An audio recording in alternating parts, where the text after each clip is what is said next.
Welcome back to 6th grade math, module 6. We're going to move on to lesson 6. So today, Jimmy's actually going to be bringing a few friends along with him, and we're going to see those friends and talk about their pets. We're going to talk about something called describing the center of a distribution using the mean. Some of us have heard about the mean. We're doing it in our math morning work a little bit, where we would add all of the values up and then divide by the number of values we had to find basically what we would call the average or mean.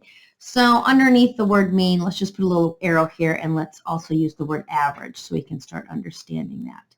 Now, sometimes the average works out great, especially for students who have a lower score. For students that have a high score, they don't want to usually see what the average is. They want to keep their score. So, for example, if I would tell you that the mean score of the math test was a 74, and then everyone was going to receive that average, that would not quite be fair for those students who scored 100%, but those who received an F, it's great for them. So sometimes mean can work to our advantage and sometimes it doesn't. What we have here today, and today's going to be kind of a short lesson, I'm sure you'll like that. It says, recall that in lesson 3, Robert, a 6th grader at Roosevelt Middle School, investigated the number of hours of sleep 6th grade students get on school nights. Today, he is to make a short report to the class on his investigation, and here's his report. So he says, I took a survey of 29 6th graders asking them how many hours of sleep per night do you usually get when you have school the next day. The first thing I had to do was to organize the data. I did this by drawing a dot plot. And you will notice on the page kind of a review of what a dot plot looks like. We have the title. We have a pattern they're counting by 1, starting from 5, going to 6 or to 12. And then we have dots representing those students. Part of our lesson last week was to identify what we thought was a centering point of the data. Remember, we kind of worked our way to the middle. The spread of the data and the shape of the data. We talked about it being skewed right, skewed left, or symmetrical.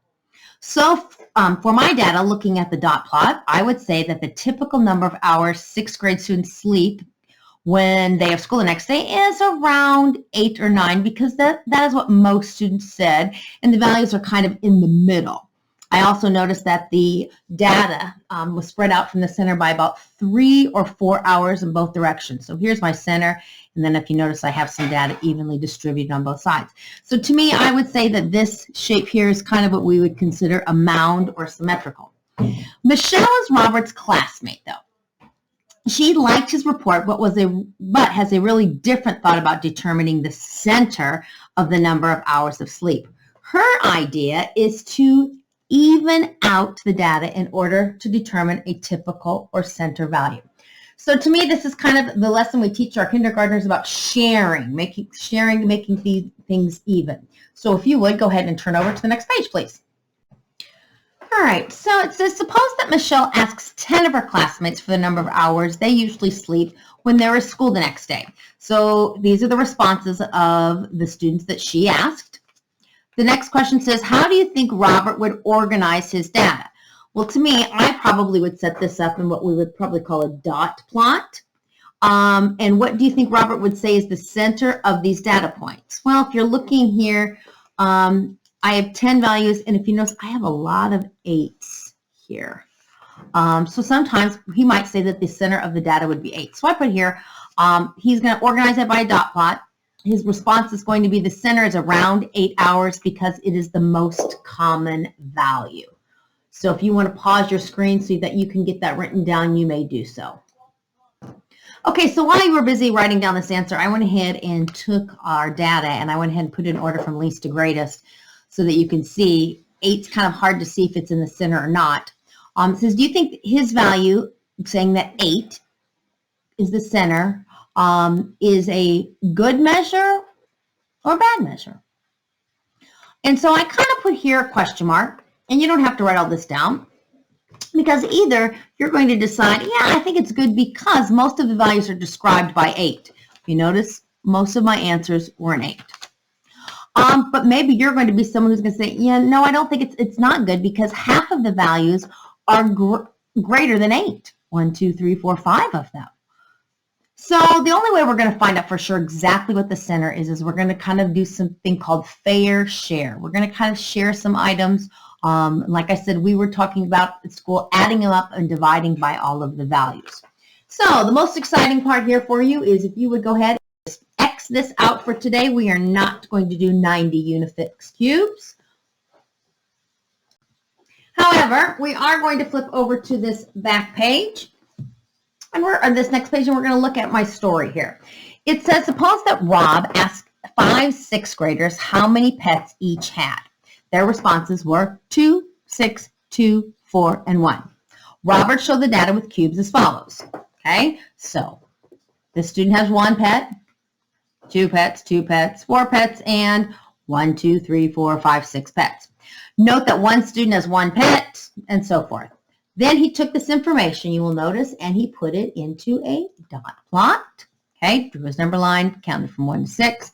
1 student, 2 students had 2 pets, 1 student had 4, and so forth. As we move down the screen, we will notice that Robert wants to illustrate Michelle's fair share method by using dot plots. So he basically is wanting to share pets, having a fair share so that everyone has the same amount. Okay, so I'm going to pause my screen here and I'm going to put my pets and people out here for you. Okay, so let's see here if I can kind of pull this down a little bit so everybody can see. I have here my friends and I'm using Skittles. I wish we were at school so I could actually share my Skittle lesson with you. Representing our pets. All right, let's see. Hopefully we can see all those. Okay, so this represents the students that have 1 pet, 2 students have 2 pets, 1 student has 4, and then this student over here has a total of 6. Okay, so what we're going to do is we're going to share pets. So what happens is I'm going to take the student who has a total of 6.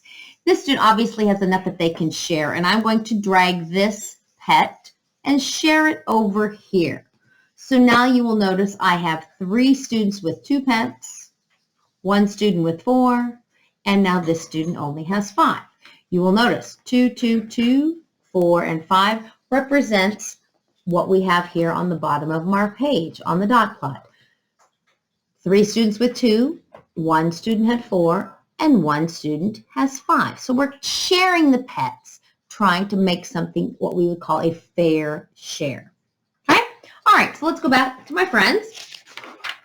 And if you will notice, if you go ahead and flip over to the top of the next page, you should notice that they have drawn with cubes representing our story. So here's our story. Let's try it one more time. Okay. 3 students with 2, 1 with 4, 1 with 5. Let's see if that's what I have here. That's exactly what I have here. Okay. So in my math book, it says, Robert does a fair share step by having the student with 5 pets share 1 of her pets with 1 of the students with 2. So because the student still has 5, I can go ahead and take that and let's share it over here. I'm getting close to making it even, but I'm not quite there. So now you notice I have 2 students with 2, 3, 4, and 4. So what I would like for you to do is I would like for you to take this and I would like for you to represent it on 7A by drawing boxes. 2, 2, 3, 4, and 4. So mine looks like the following. 2, 2, 3, 4, and 4. So go ahead and draw that for me now, please. Okay, then the next thing, problem B says, now we're going to take the same information right here and we're going to make it into a dot plot. Well, remember, dot plot means we're going to look and make our line with numbers. The only numbers I have here are 2, 3, 4, and let's see, 3 and 4. So this is how I drew my dot plot. 2 students have 2 pets. 1 student now has 3, and 2 have 4. Obviously, we have not found the mean exactly yet because we have not finished passing out or sharing the pets. So let's go back to my friends down here. So now it says Robert does another fair share step by he's having one of the students who has 4 pets share 1 pet with one of the students who has 2. Okay, so this one has 4. If I switch this over here, now I've got 2, 3, 3, 3, 4. I'm almost to this point where everything is even. So I'm going to go down to problem 8A in my math book, and I'm going to represent 2, 3, 3, 3, 4 with cubes. Okay? And then you will notice after you finish drawing on problem 8A, 8B asks you now to take that information and make a dot plot. So let's see. My dot plot is going to look something like this. 2, 3 3s, and 1 4. Okay, we're going to now go over to problem 9, which means you're going to have to flip your book over. And the last thing we're going to do, obviously, is we have one more pet that we need to move in order to share. And that's this student over here. The student who has 4 now needs to share their pet over here. So now you will notice everyone has the same amount. We have a mean or an average of 3 pets per friend. So what I'd like for you to do is go ahead and draw the cubes and your dot plot as follows. Okay, and once you finish drawing your dot plot, the last question we're going to do today is this. It says, explain in your own words why the final representation using cubes and a dot plot show that the mean number of pets owned by the 5 students is 3. Okay, so what I kind of said is I said the result of the sharing produces 3 pets each for the 5 students. The cube representation shows that after sharing, each student has a fair share of 3 pets. And then to add my dot plot in here, I said the dot plot represents the mean, 3 pets per student. All 5 dots are above the 3.